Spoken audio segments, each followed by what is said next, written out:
What's going on, everyone? Welcome to a Football Friday edition of Back Your Play with Q. I'm your host, as always, Rich Quinones, and that dapper face right there, fresh cut, beard cleaned up, trimmed. I guess he's taking receipts. Our guy from On Three Sports, Nick Costco, kind enough to join us. We got some college football to get into. We'll touch a little bit on his birdies last night, getting another W to open up their regular season at home in the NFL over Minnesota. But hey, listen, man, we got to start with, and we'll get to Colorado and Colorado State. That'll be our coup de grace. But I like this slate of games this weekend, my friend. And I want to, a little potpourri, right? Little SEC, little Big Ten. Let's start off with Penn State and Illinois. And as always, BYP from our good friends over at Played Against Sports in Deptford, New Jersey. So we'll start with that game, and I hope all is well. Absolutely, my man. And yeah, looking at Penn State, Illinois, it's one of those classic early season Big Ten games where if you're Penn State, you can't overlook Illinois. Now, again, Illinois 1-1 this season. They have yet to play a Big Ten game. Yep. I'm trying to think who they lost to now, but I know it wasn't a good loss. Just last week, actually. Kansas. Okay, so I take that back. Not a bad loss for Illinois, because Kansas actually is a respectable football program at this point under Lance Leipold. But, of course, Penn State, the easy road favorite right here.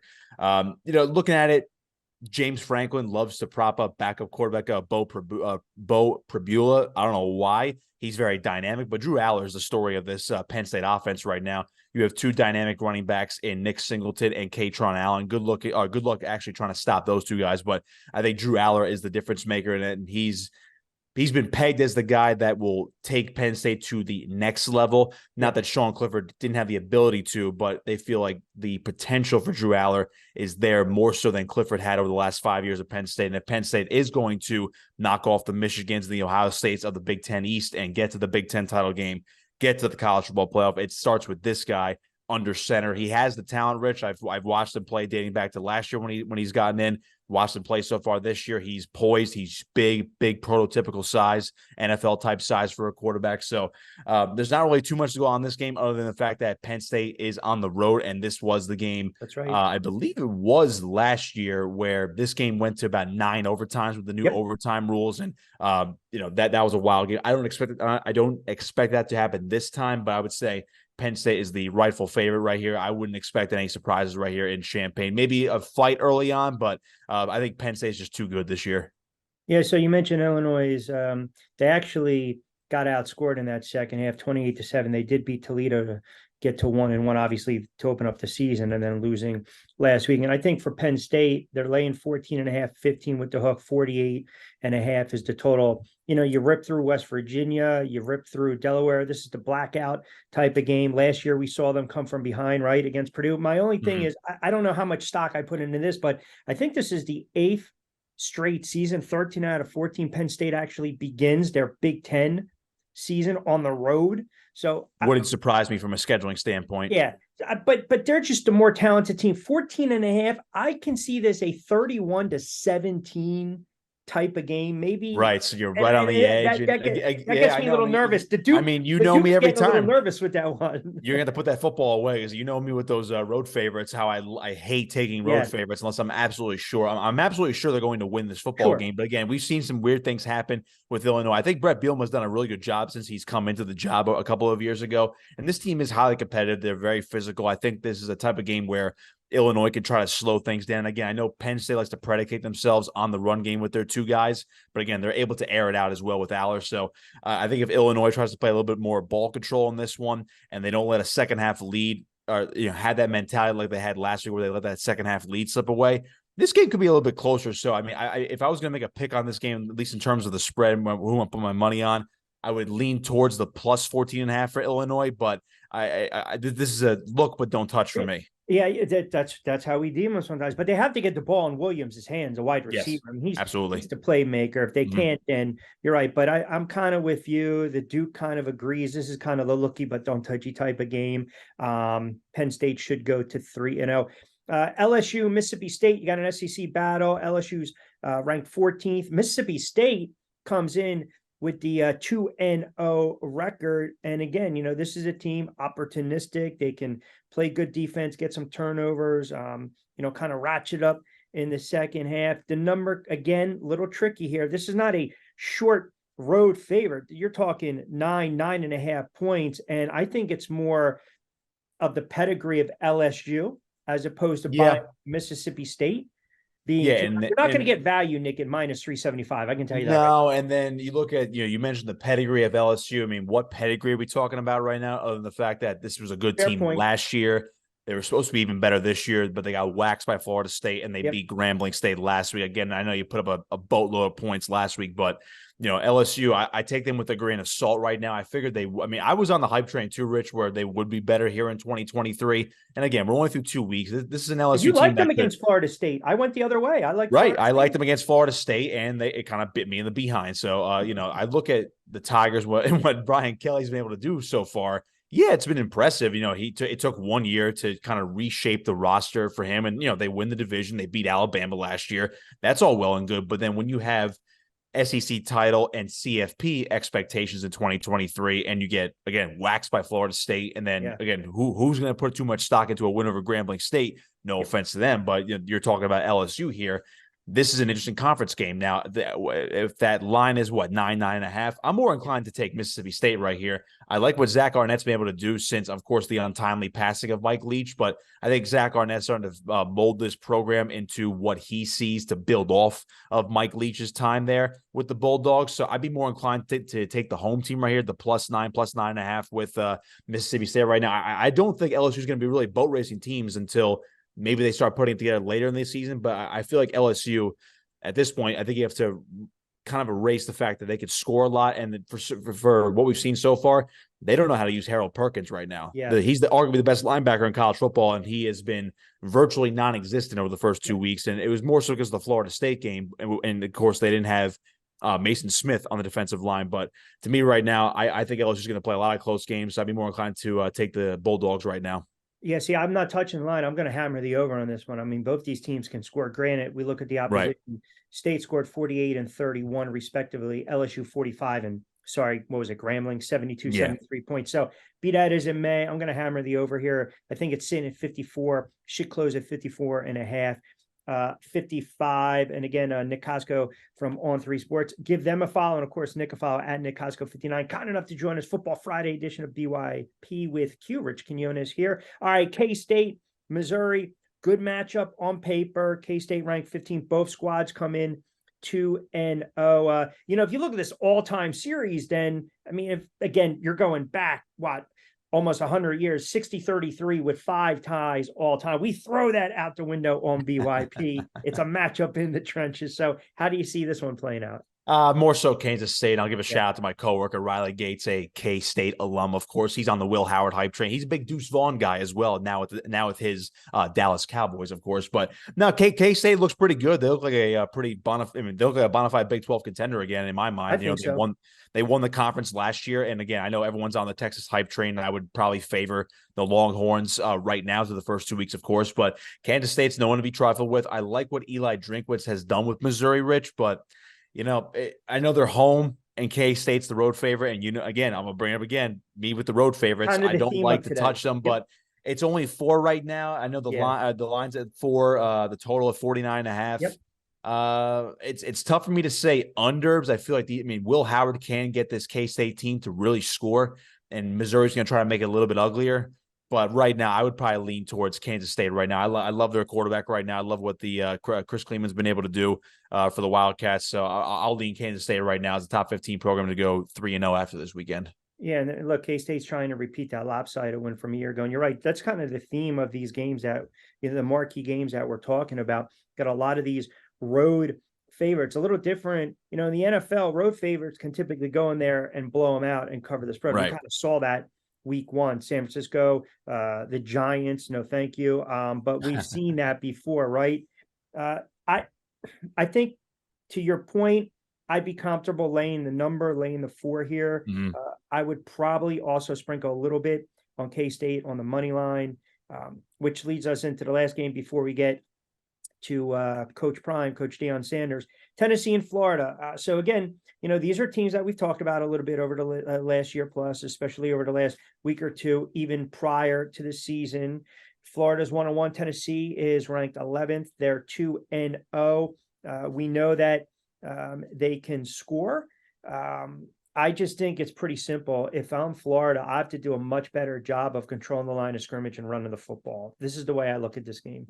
Yeah, no doubt. I mean, the Florida run game's been virtually non-existent. And again, you throw out last week's game basically out the windows against McNeese. Again, no offense to McNeese or Yeah. McNeese State, however you say it. I mean, to this day, Rich, I don't even know how to say their school's name. But again, no offense to them. But you go back to week one, or the first game of the year. I think it was week one. Actually, they played on that Thursday. I almost thought they played week zero. The But Utah when you game. play, yeah, but when you play the Couldn't run Utah, it. the Utahs of the world, that game was almost there for the taking because there's no Cam Rising under center for Utah, and they really just couldn't put anything together. And not to give myself a shameless plug, but when I talked to Tim Tebow this week, you got to ask him about Florida, Tennessee. Being a Florida Gators legend himself, he looked at the all 22 copy, and these are his words, not mine. The fact that Florida is missing by this much, right? For the viewers at home, this much they're missing on the quarterback Graham Mertz. He was a much hyped guy from Wisconsin, had that one great game during the COVID season, and then his career's been an absolute roller coaster, the same direction as my hand's going right now. You look at Graham Mertz, if he just actually fixes those little details and the offense doesn't shoot themselves in the foot necessarily, this is going to be a really highly competitive game in my mind against Tennessee. Because again, Tennessee, from what we've seen so far, not the most impressive thing in the world. They don't look as impressive as last year. But again, we're through 2 weeks, so they could totally shut me up in week 3 right here. Joe Milton could throw it a country mile. Is he going to be as efficient as Hendon Hooker, I should say, throughout the entire season? Now, it's in Gainesville. Yep. I would like to say, put some money on the Gators. It's at +6. Again, this is for at least Florida at home, but it's one of the, again, it's another game, Rich, where I look at it and I don't touch, only because I think my heart's in it too much to say that Florida, this is the week Florida finally gets that big win for Billy Napier, because they need one. They need this game against Tennessee, but this could easily be a Tennessee blowout at the end of the day. So, but I feel like if Florida just cleans up the little things, very competitive, and then again, it's an SEC game, it's a rivalry game, it's in Gainesville, anything can happen at that point. But Tennessee is rightly favored here. Yeah, listen, and if you're going to tell me that Tennessee has a weaker run defense than Utah, I say Florida's going to have an opportunity in this game. But Florida couldn't run against Utah. I think they rushed for 24, 25, 26 yards. I mean, that was an ugly. It's not much. No, and by the way, great spot with Tebow. That's you tweeted that out at Nick Costco 59. That's on your YouTube channel, on 3 Sports, as well, on their feed and YouTube channel. I thought it was an excellent interview. When he says by that much, is he saying they can contend this year if things fall into place? No, I wouldn't say contend, but they're going to be much more respectable and much Fair more enough. competitive than the 6-7 team we saw last year. Don't forget, Rich, last year they beat Utah in the opener. Everyone's like, "Oh my God, Billy Napier's going to push all the right buttons and they're gonna go win 9 to 11 games in year 1." And then it just didn't happen. They just were they were a roller coaster last year. And don't forget, they had Anthony Richardson last year. And regardless of what you thought of him as an NFL prospect, the guy was the number 4 overall pick, and he's starting for the Colts already. And even he couldn't get it done last season, but basically by himself. You know how sometimes those college quarterbacks can carry those teams to between 7 and 9 wins and maybe pull off an upset. So if they just hunkered down, played the smash mouth football that Billy Napier is known for coaching into his teams, dating back to his days at Louisiana, then I'd say they have themselves a puncher's chance in this game. I can't pick them to win this football game, but I will say this should be, I think, a lot closer than people are anticipating. Yeah, last year they lost 38-33 to Tennessee. And great point that you bring up. The wins and losses, you beat Utah, you lose to Kentucky, you beat South Florida, you lose to Tennessee, you come back, a couple wins here and there, and then a couple losses, LSU and Georgia.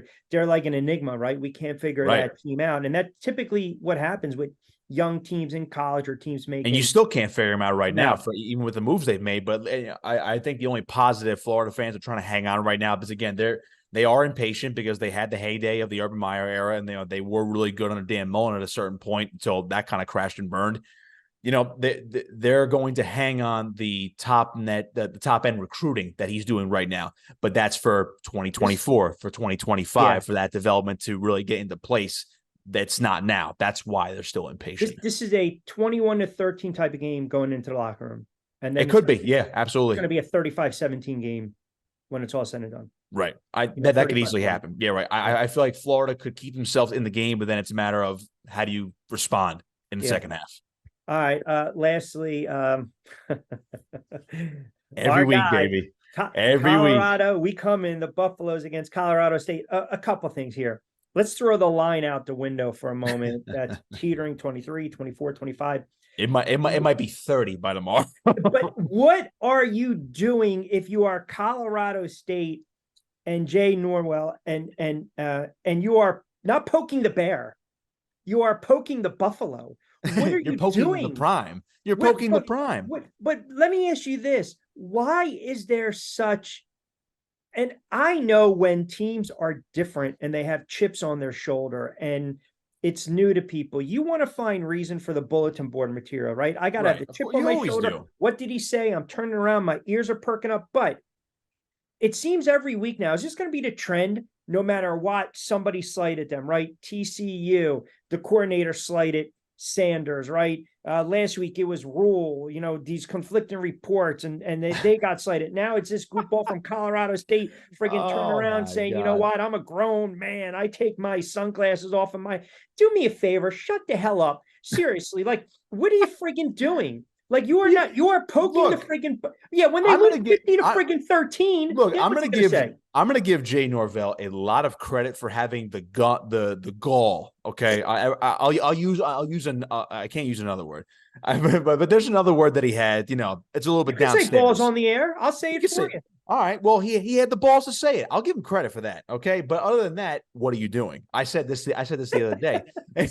What are you doing? I'm like, I'm glad you fine. You're giving him credit, but then you're like, what are you doing? Well, you want to rile up your fan base. That's great. He's at a coaching show. We know what he's doing. Of course, he's going to try to say something to go get the fan base riled up as they're going on the road. I said this to my guy, Andy Staples, also over at On3 Sports. Check out his show as well.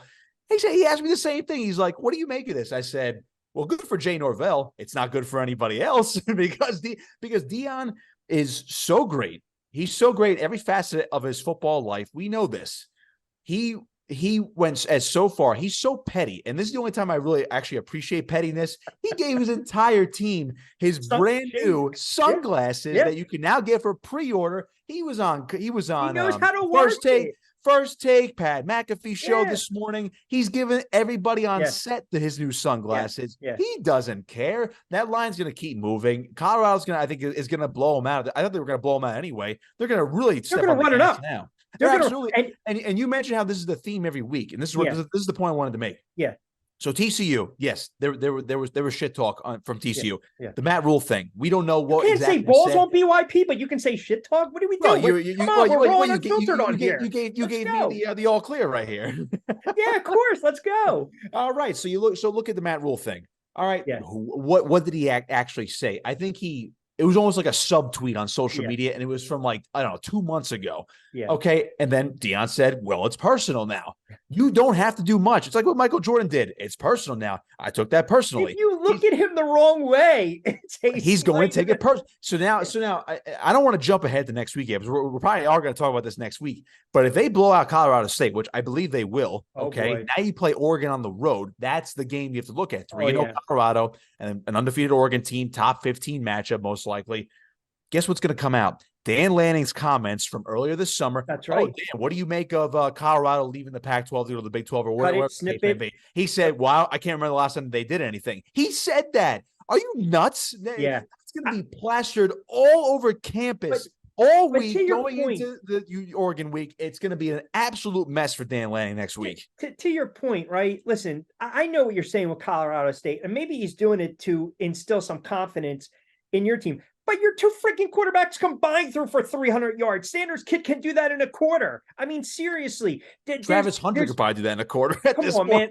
Listen. There is nothing worse in this world than a fool with a cause. And right now, Colorado State, I'm telling you right now, this is your classic, and I'm telling you what's going to happen come Sunday, come Monday, with all the friggin' talking heads. We're not going to do it here on BYP. After Colorado rips through them and puts up 55, 60 points, I don't want to hear the nonsense from anyone sitting up there saying, I can't believe they ran it up. No, run it up. I would. Why wouldn't you? I never have a problem with running it up unless it's absolutely blatant where it's like starters against backups. But it's Except like Penn it's State because they screwed with the line. But go ahead. right, but it's still your job to stop them. Jay Norvell, if you want to end all this nonsense, at least according to you, I don't think it's. I love Deion. You know me, I love How are they Deion. going to win this I hope game? this goes every week. I hope How are this they is going every to win week. this Stop game? them. How are they going to win this game? They're not. It's They're not. I will come back on this show next week and I will eat everything. I'll cancel my order for a Prime shirt if they lose this game on Saturday. I cannot see them losing this game, and they are going to win by double. They're going to win by 20, 25 points. I don't think they're going to run it up to the point where not run it up. But you get what I'm saying. They're not going to. I don't think they're going to win 55-16. I think they're going to win comfortably, like 35-10. So let me ask you a question then. The last 2 weeks, right? TCU, we saw the explosive offense. A little different against Nebraska, a little slow. Right. Took a little bit, yeah. Mm-hmm. Slow at it. Now, Nebraska's quarterback, no disrespect to him, can't throw the friggin' football. He can make some plays with his legs. You gotta feel bad for Sims. He has the most. I think he has the most turnovers among Power 5 quarterbacks. Among Big Ten quarterbacks. And this is only his first year in Nebraska. I know. It dates back to his days at Georgia Tech, and it's terrible. I bring it up. I say it to say this. Is there any thought of Colorado being too amped up early on and wanting to, like, you almost get the sense first play from scrimmage, play action, they're going deep, right? I don't get that sense, because if that would have happened, you would have seen it last week against Nebraska. And I don't think they were too amped up. I think just Nebraska had a better defensive game plan than TCU last week. And again, it was the home opener. I think all those jitters are gone. I think they know what they're going to do. They do this every week. It's a new motive every week. They take everything personally. That's fine. If you want to emulate Michael Jordan, that's fine. If Colorado goes undefeated this year, I'll tell you what. They're not going to go on. I don't think they're going to. You are so into. You are drinking. I am embedded in the Deion Coach Prime culture. I'll tell you what, if they win this game and they go upset Oregon, when they play USC, that's going to be the game to watch all year. So hold on, let me ask you what. I bet you Deion's going to go find something about Lincoln Riley where it almost kind of like he's talking about him, and he's going to say, well, I took that it's personal now. Yeah. Maybe this is like Lincoln Riley. We're never going to play him again, but this is a rivalry with USC now. Lincoln Riley doesn't like to wear sunglasses in October. It's personal, baby. Here we go. Of course it's personal. Now, Lincoln Riley only wears visors, not actual hats. Now it's personal. We were talking about this yesterday on BYP. The game against, I think that game against USC, depending upon if they win against Colorado State, which they will, and then they have Oregon, they win that game, right? Yeah. So now you're looking at looking at a top 10 team, I think, Rich, if you're Colorado. Well, yes, but I'm wondering, to me, is that a 3:30 ABC window? I think you have to throw. I believe Colorado will have to. Are they going to U? Is USC coming to Boulder? I gotta double check that. Colorado. Let me. So I'm double checking that as we speak. But I think at that point, I don't care where it is. I think College Game Day has to go there. I think Big Noon has to. They're already doing it this week, but you're not going to get a more hype. So it's in Boulder. Yeah, so I think everybody's going to come back right now. That's scheduled for, let's take a look, see, to be determined time. That's got that has to be a primetime game. It has to be. So they're playing at 10 o'clock on Saturday night, Eastern time. So, Mountain time, it'll be 8 o'clock over there. That's got to be that'll have to be an 8 p.m. kickoff or something like that. It has to be. That has to be a Fowler Herb Street special. Yeah. I don't know. I don't know the exact network details of what ABC can acquire from the Pac-12. The Pac-12, has no media deal. They wanted to go on Apple TV Plus. So I would have to think that's going to be a top 10 matchup if we get to that scenario, and that'll be a Fowler Herb Street. I can't see it any other way. Or maybe it's going to be Gus Johnson and Joel Klatt on Fox, because again, Pac-12. I like Klatt. He's good. I like Klatt. Joel Klatt's my guy. But that to me is a primetime game. 8 o'clock on the East Coast, and it's either going to be on Fox or ABC. The big guns are going to have that game, absolutely, and all the pregame shows will be there. Yeah, going back real quick, why do you think?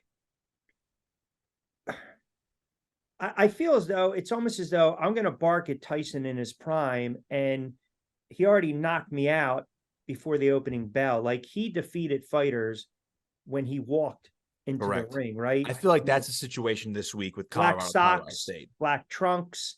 The baddest man on the planet. No music walking out. Just towel. That's it. I guess my question is, why do you believe, like, they are poking Colorado? They are taking shots at Deion. They are taking shots at Deion, which he looks at, you're taking shots at my players, my team as well. Right. And even if you tighten it up, my kid, I don't. to me, I would just kind of be like, hey, man, they're a great team. It's great for college football. I just feel as though if you go out and you talk smack like this and you talk shit, and then you get blown out by 30 something points, you're looking like a jackass. There's no chance in hell, unless the bus breaks down to the stadium, that Colorado is losing this game. And if they were to lose this game, then this head coach, they're going to build a statue for him in Colorado State, but that's not going to happen. Why do you feel people are just taking these little pod shots at him? I mean, just to keep the answer short, it's got to be ego. It's got to be coaching ego. And I'm not saying Jay Norvell's a bad coach by any means, but again, he has a big rebuilding job like Deion did.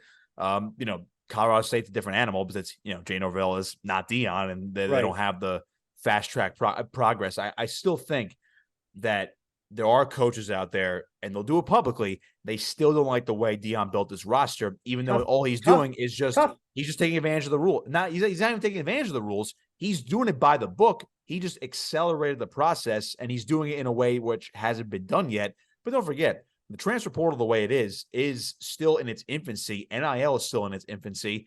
This is going to keep changing. And then this is going to be, if Deion wins this game, beats Oregon, say he beats USC, that's what, the next 3 games, this team's 5-0, and they're a top 8, borderline top 5 team in about 3-4 weeks.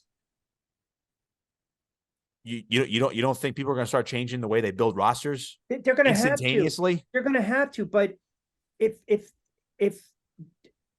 when you look at this, I think they're not looking at who he is. They're looking at Deion Sanders, the man, and they're not looking at Coach Sanders or Coach Prime. I mean, people get riled up. They're looking at the flashiness of it all. Yeah, this is how you have to. I call him Deion Sanders. I mean, it's not a big deal. I call Bill Belichick the hoodie, and that guy's roller skating into the Hall of Fame and on the Mount Rushmore. It's not a slight on Sanders. I love what he's doing. I love it. But again, if it's not Deion Sanders, if this is Joe Schmo in Colorado who's done the same exact thing, are we really talking about this every single solitary day? Absolutely. Come on, seriously. Let's call it the way it is. If it was any other coach at Colorado, I don't care who it is, you're not doing this. No, we're not. Deion trumps everybody, regardless of, not to make this into this type of conversation, trumps everybody regardless of race, gender, ethnicity, whatever. He trumps it all. It's Deion. It's primetime. He's been like this for 30 years. We know this. Right. He's been like this for 30, 40 years. That's my point. People are acting like this is something new. Like, it's not. Florida State, NFL, media, now Colorado. Yeah. Also Jackson State. Can't forget about Jackson State. Sure. No, he's been like this the entire time. Listen, it's just fascinating because you're right. When you have a chip on your shoulder or somebody doubts you, I don't care what profession it is. I don't care if you're an athlete or not. You keep the clippings. You keep the receipts. You go back and you what he said. Exactly what he said. You go back to everything somebody said about you and you use it. And listen, I love it. It's petty as shit. But if that needs, I think it's you know what? I shouldn't say it's petty as shit, because what we do when you're critiqued about something or doing play-by-play, as we both do, or blow-by-blow like I do with combat sports and you do with wrestling and whatnot. If someone has a criticism, it doesn't bother me. But do I forget it? No, I keep it in the back of my mind because I want to improve on it and I want to use it as motivation. So maybe I know what you're saying with the pettiness, and to some extent I agree, but I can relate to exactly what Coach Sanders I would agree. Doing. He just does it on a more public and bigger stage than we would, essentially. Yeah. Especially just he's in the position of, he's not in the media. He was, so he knows what he's doing.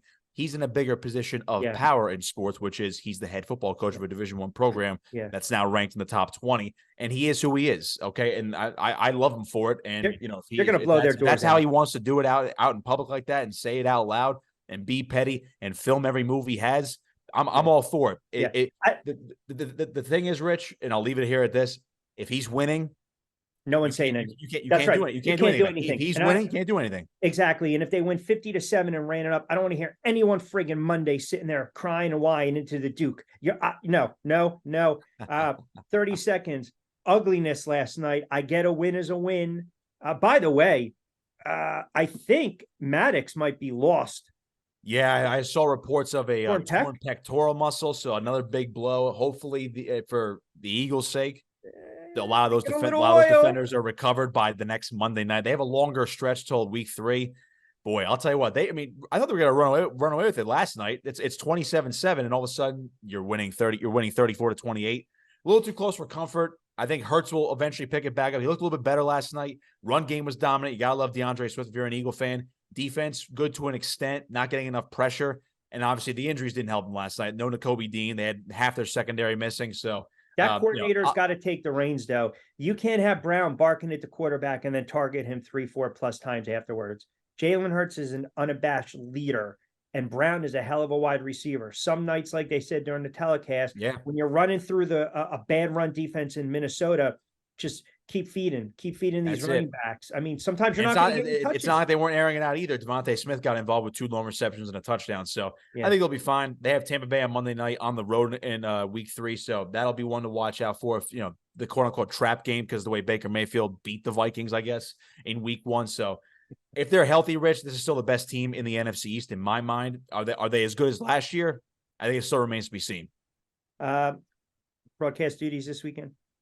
Yes, so we're recording this on a Friday. So tonight, Friday night on Cape Atlantic Live on YouTube, mainland at Atlantic City, high school football right here in South Jersey. I got the call, of course, 2 3-0 teams. It's going to be a good game. And then next week should be a good one as well. We'll wait to reveal that one. But mainland Atlantic City tonight, week 3 high school football. Sorry, week 4. The week 0 is throwing me off here. Whatever. It's Friday night football. Just tune in. Cape Atlantic Live, mainland, Atlantic City. I got the call as usual. So it'll be a good one. Best game of South Jersey tonight. All right. Look forward to it. Nick Costco from On 3 Sports at Nick Costco, 59 voice of RU Wrestling. And of course, Cal Live Sports, unabashed Rutgers fan, Eagles fan, and Boston Red Sox. We won't even get into that. That's all right. Forget about them. Unabashed Colorado fan. By the way, how does an owner not know that they traded their best friggin' player? That an owner that has now decided to be cheap and is more worried about his soccer team overseas. So I'll leave it at that. Good stuff. The Duke doesn't lie. Colorado on a romp. We'll do it again. Maybe over the weekend. We'll definitely do it again next week. Appreciate you jumping on Friday edition of BYP Pal. Thanks, Rich.